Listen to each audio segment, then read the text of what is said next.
your behavior the other day, was it appropriate in front of the president? Well, thank you very much for having me here. And I think first and foremost, such a convenient seat that you've given me, a luminous green seat. I don't want to say that it means anything, yes, but I mean, it brightens my heart. It makes me feel very good that I'm on a luminous green seat. Yes. And we've had a very good day today. I started in my county, Nyandarua, then we went to Kajiado. We have had a very good day.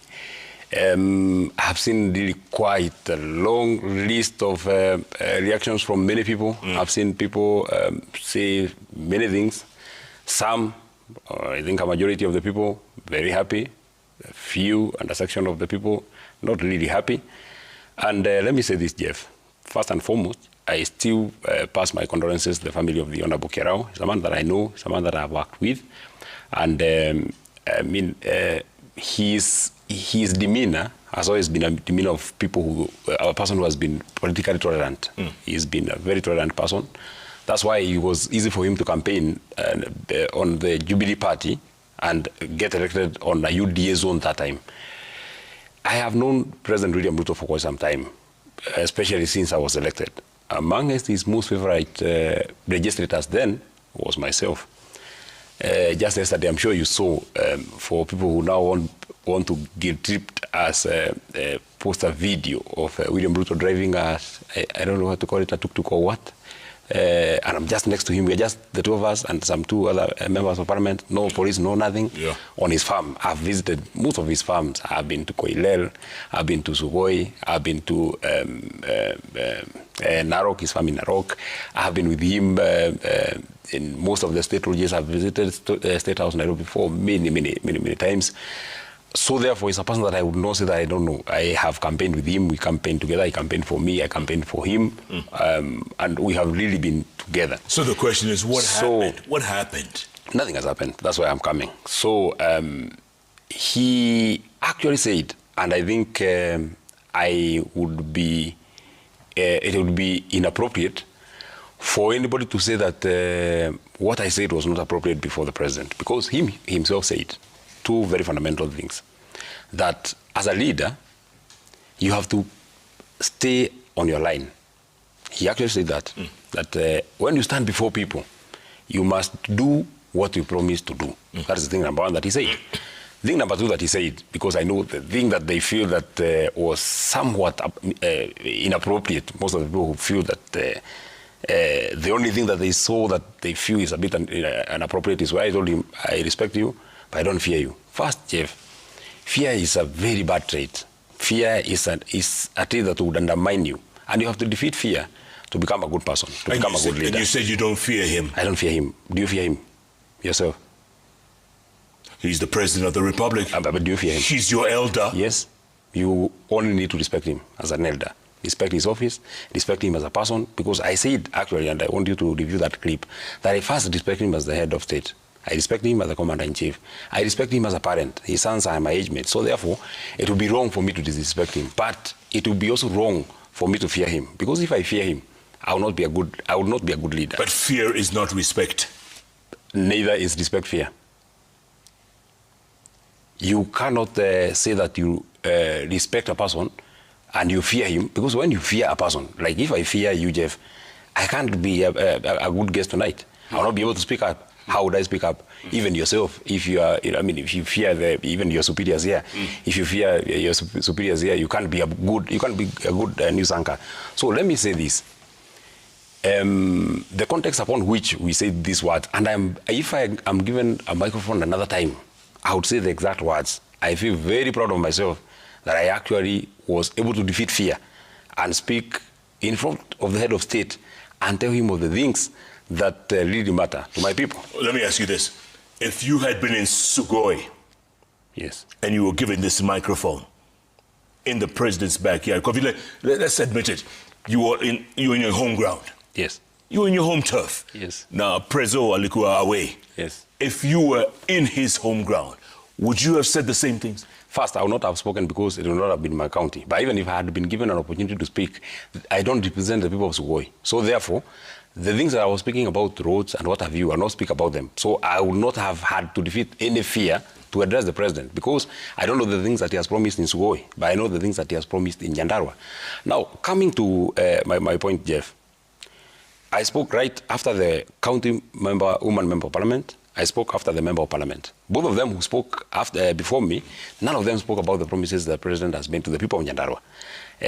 None of them was courageous enough to tell him, look here, Mr. President, these are the things that these people are expecting and would expect from you. And let me tell you, there is a reason why the crowd was following me, and they were actually reacting the way they were reacting.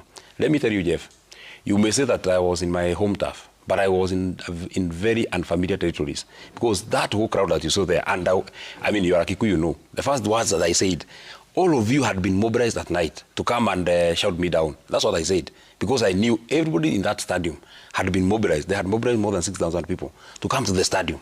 But whether they are mobilized or not, the things that I spoke about are things that I know really touch the people. It does not matter whether they are mobilized or not.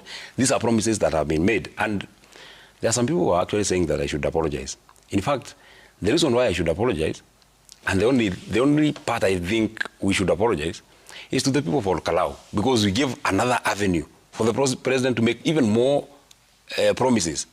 He is making more promises, and the ones that he has already promised have not been honored. Let me tell you, Jeff, where you are standing, Captain, that road that I spoke about is called Captain Ndonyonjeru Road. That road, President William Ruto, he himself, came to launch it when he was deputy president in 2018. Uhuru Kenyatta, before he left office, built 44 kilometers from Ndonyonjeru all the way to Anjohi, all the way to Kwamato.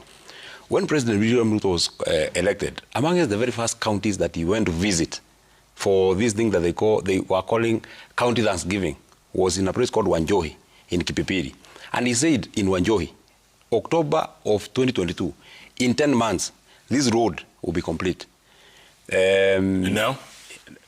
We are coming slowly. Forget even about now. He came back again in 23rd of February 2023. He now stood at the side of Ndonyonjeru. He said this road in 10 months will be made. He came back May of 2023 during the funeral of Mamukami Kimathi. He spoke about the same road. This road will be complete. He still came back 2nd of January 2024 in Jambini. He said this road from Ndonyonjeru to Geta will be complete. Now he came back during the funeral of Mheshimiwa Kerao, and he said that this road will still be done. Those are 5 times that he has promised about that road.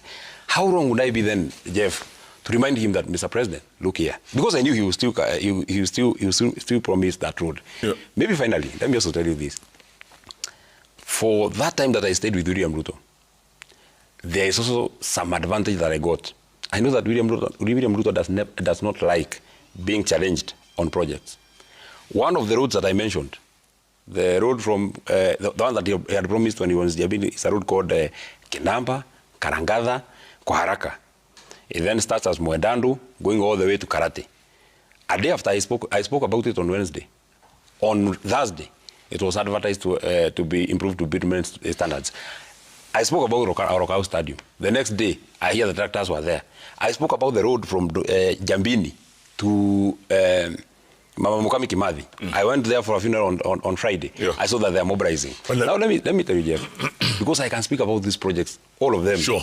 Because I know them. I'm the area senator. By the way, since the president said that all of us should remain on our line, one of my lines, in accordance to Article 96 of the Constitution of Kenya, this is the Constitution, is oversight. So therefore, he cannot purport to say that I was disrespectful for just oversighting the things that he has actually. But why embarrass him in public? What were you achieving?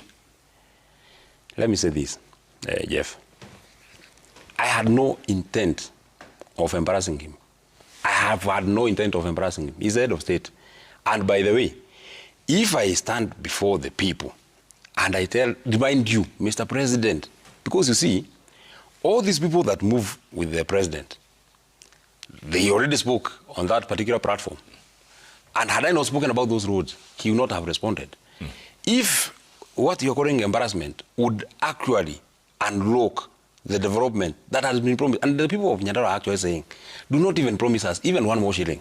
Now he came and said that forget about those roads that I was talking about. I'm adding road 1, 2, 3, 4, 5. I'm adding this money. He even said that he'll give us 1 billion for the Nyandarua University. I've seen the supplementary budget 2025-2026. There's nothing like that. I've seen the budget policy statement where you put the things that you want to fund in the next financial year. There's nothing like that. I mean, he can't get money from his pocket to fund that kind of facility. So it is not and has never been my intention or any of us. And I said it when I was with you here last. We never pray for our counties or our country to fail. And oversight is a broad spectrum. And since I had never seen President William Ruto before, every time he invites people, even for parliamentary group, those of us who oppose him, he doesn't invite us. But why? He's your party leader. He's my party leader. Yes. Yes, he's my party leader. Yeah.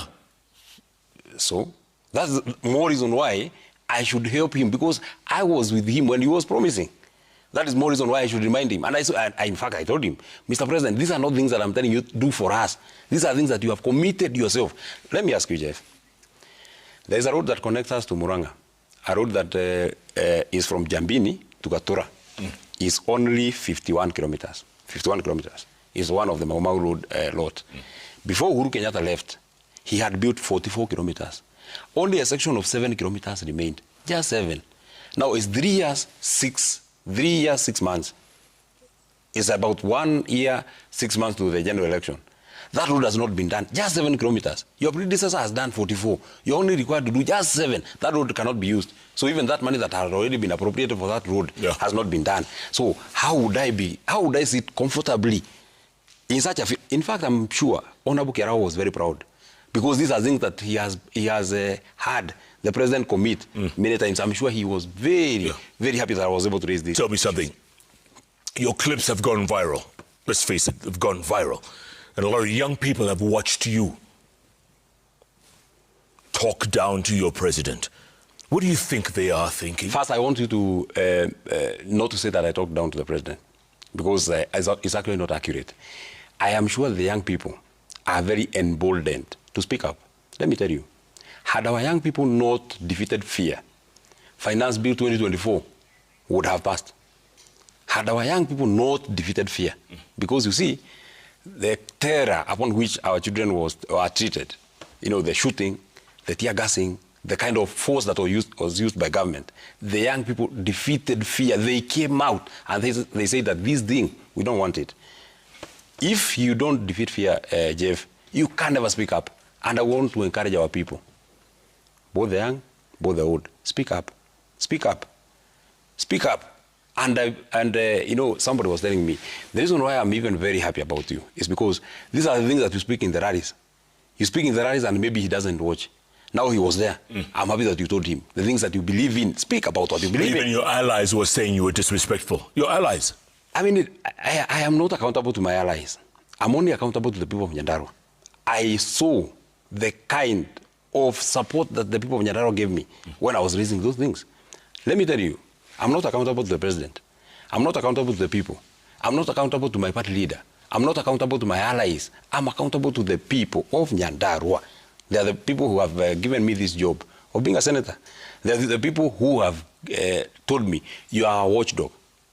You are the person that we have tasked with this responsibility of oversight. Nobody else. So therefore, I would be very surprised. I would be very uncomfortable if I was saying those things and the people were telling me, no, don't say those things. But the people were cheering up. Even when they wanted to switch off the microphone, the people are now getting fiery. They said, you must allow our leader. You must allow him. Because he's saying the things that you guys, because you are cowards, you can't say. Allow him to say. By the way, that's not your first time to say this. You were always against authority. Let's go back to Mukami Kimathi's funeral, where you talked about, or you talked down to Raila, then Right Honorable Raila Odinga. Let's take a listen to that. Karibu na mwisho, Your Excellency. Kwa sababu kuna maneno mengi tumeomba. Mimi nataka niwaombe msamaha. Mimi sasa ni msamaha, nataka kuomba. Nataka nikuombe msamaha wewe, na nimuombe naibu wa rais msamaha, na nimuombe mheshimiwa Raila Odinga msamaha. Tunataka kuomba msamaha, mimi mwenyewe niombe msamaha sana. Munisamehe sana kwa sababu nimesikia iko kitu mmekuwa mkitafuta huko Nairobi, na hiyo kitu mmekuwa mkitafuta Nairobi mimi ndio niko naye. Mpaka nikasikia mlifanya mpaka maandamano huko Nairobi mkaribu mali ya watu. Mlikitafuta kitu ilikuwa inaitwa sava na mimi ndio niko na sava. Hiyo sava mlikuwa mnatafuta huko Nairobi mimi nimeshafungua. Na Mheshimiwa Raila Odinga nimefungua ile sava na nikaona hii watu walitulima. Hii watu hawatukuwashinda. Hii watu maneno yao ni kama ndio walitushinda. Vile nimefungua hiyo sava nimeangalia na unajua your excellency sava ni kitu yenye unaangalia tu. Kimathi Primary School hapa kura ilipigwa 610. Mheshimiwa William Ruto akapata kura 588. Ule mwingine alikuwa anaitwa Wajakoya akapata kura 1. Yule mwingine alikuwa anaitwa Mwaure akapata kura 3. Kura 7 ikaharibika. Kura 10 ikapatiwa Raila Amolo Odinga. Sasa sava hapa Jabini inasema watu walitushinda. Kwa hivyo ile kitu tunazofanya mzuri ni kuachia nafasi waendeleze.